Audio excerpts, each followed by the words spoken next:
This is kind of wild. And I got to say, I'm not completely sure where I fall on this story quite yet.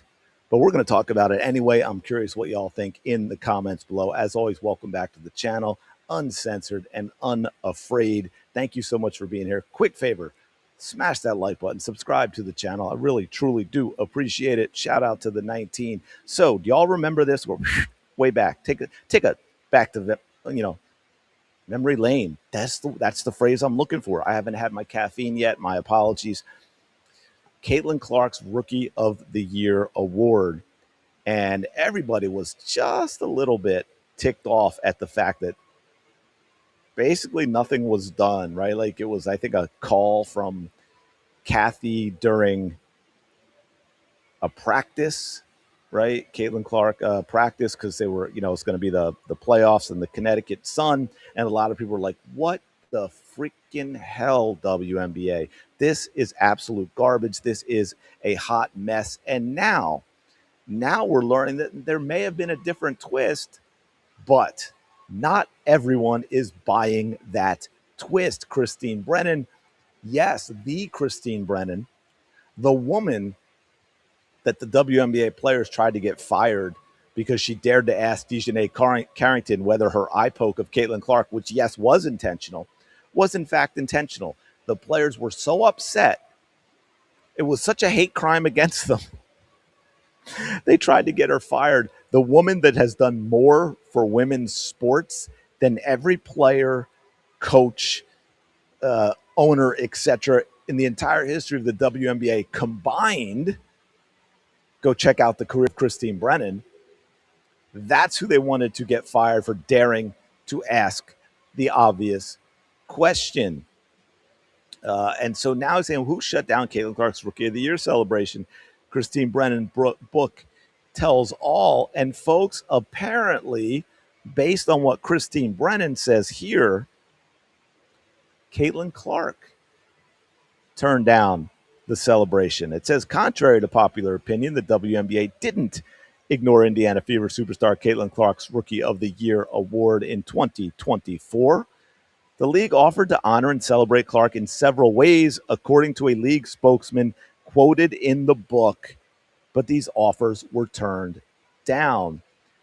After an injury-plagued 2025, Clark is back in the Fever lineup for her third WNBA regular season. The Fever open at 1 p.m. on May 9th with a highly anticipated game against Paige Bueckers, AZ Fudd, and the Dallas Wings. Yeah, they better look a lot better than they did in the preseason game for sure. Now, here's what we got. The following is adapted from the paperback edition of New York Times bestseller On Her Game, Caitlin Clark and the Revolution in Women's Sports, Christine Brennan's bestseller. It says, for as long as Caitlin Clark and Paige Bueckers are playing basketball, there will be a strong connection between them. They grew up less than a 4-hour drive apart. Paige in the Minneapolis suburbs, Caitlin in the Des Moines suburbs. They're also almost exactly the same age, just 3 months apart. Let me get down to the nitty gritty of this. Yeah, Clark. Yeah. Keep coming. Come on. Let's get to the Rookie of the Year stuff. Now, it says there also, here we go, was a big difference in the way, and this is why we're talking about Paige, for those who don't remember, right? Those big celebration. Also, to be fair, Nike had a huge celebration that they didn't have for Caitlin Clark, just in tweeting out and the merchandise and so forth. Big difference on the way the WNBA celebrated their respective Rookie of the Year awards.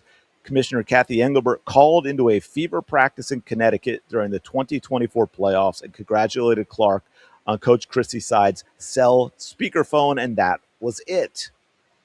But for Bueckers, Engelbert showed up at the Jennifer Hudson show to present the award to Bueckers in person. Many Clark fans on social media noticed the difference, but WNBA spokesman Ron Howard said things were not as they appeared. We offered to come to Indy after the team season has finished and do a press conference and or have NBA Entertainment do a sit-down with CC. Howard wrote a text message to me as of September 16, 2025. But both the team and her agent declined the offer. It was difficult to do it while the team was in Connecticut, but we offered to do something in Indy afterwards, and we were turned down. Adding to that, the fact that we had a chance to do a sit-down with her for GMA as well, but the opportunities were declined. When asked about the contents of Howard's text message, both the Fever and Clark's agent declined comment. So, a couple things about this. And a lot of people said, like, I absolutely do not believe the spin that the WNBA mouthpiece is cobbling together. Yeah, I mean, a year and a half later, right? Class act, but also kind of messed up. She felt the need to do this because of online trolls. I don't know where the online trolls came from. As Ken says here, we are speculating the reason. She had to find a balance because she turns down stuff, but her peers seem to never miss an opportunity. As Phoenix says, at some point she will have to do more promotion to get fans back. And here's kind of what I want to get into as well is if this is true, unless there is something where the WNBA, as they would tend to do, make it overtly political in some way, right? Where they try and get at least the assumption that Caitlin Clark feels a certain way on a certain topic that is going to be upsetting to what they feel is a big part of her fan base. And Clark's like, yeah, I don't want to get into that. I can understand it.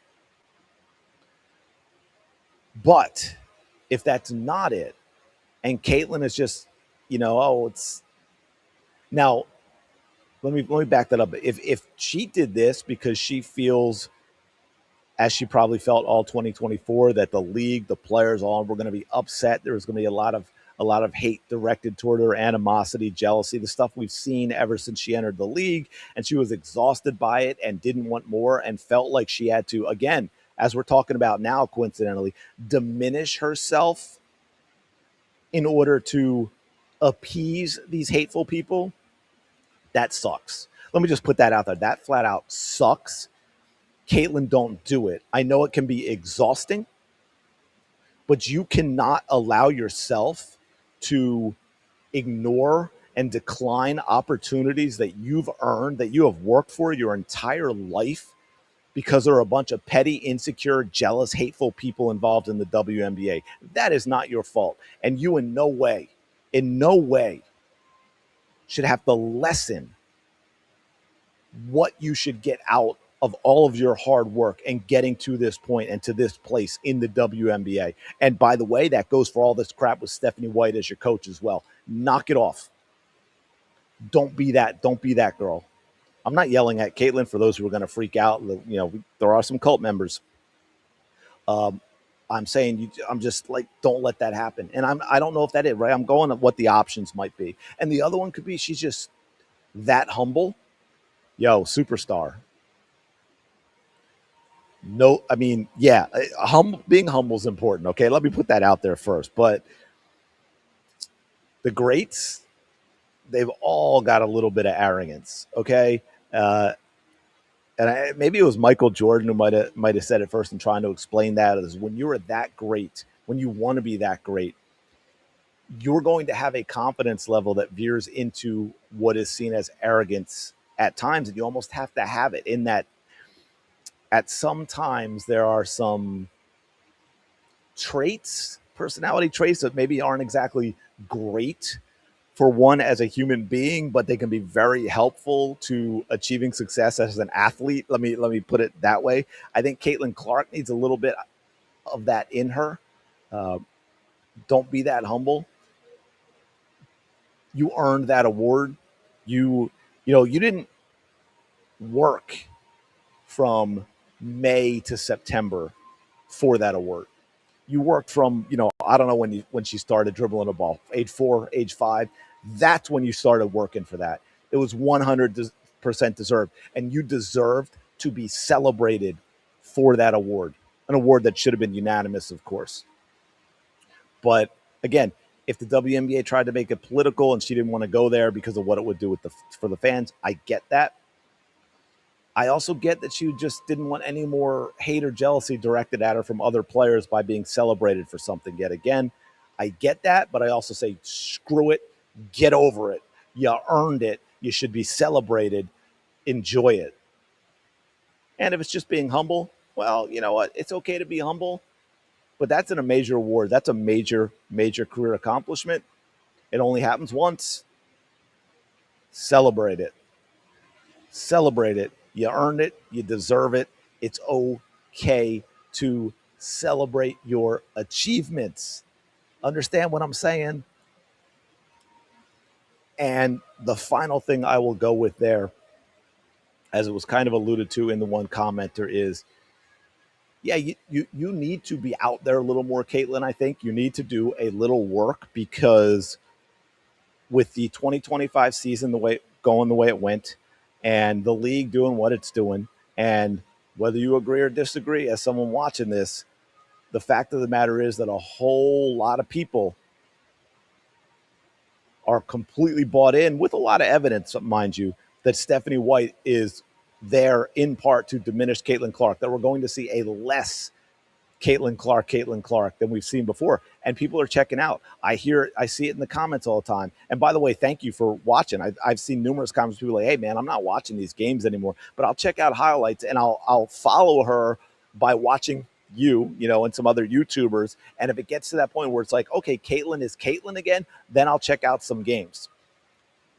The ratings for that first preseason game weren't good. I did a whole video on that explaining that 734,000 is not a good number when you look at the context of it. Lots and lots of empty seats at the two preseason games at Gamebridge. And I know a lot of people say, oh, preseason. Well, they were more full back in 2024, and they also weren't giving them away. I mean, I think there were tickets available for this game against Nigeria for like $11, not resell, actual tickets by the Fever because they couldn't sell tickets. All right. So Caitlin needs to do a little something to get the fans back, because fans, whether we like it or not, whether we want to admit it or not, are leaving. And that is going to be a problem, not just for Caitlin Clark. I mean, she's got more money than she can spend at this point if she's been smart about it. But the WNBA, that's going to be a problem with that new CBA. Let me know your thoughts in the comments below. As always, appreciate you checking out the video. Smash the like button, subscribe to the channel. Go have the day you deserve. I will talk to you later.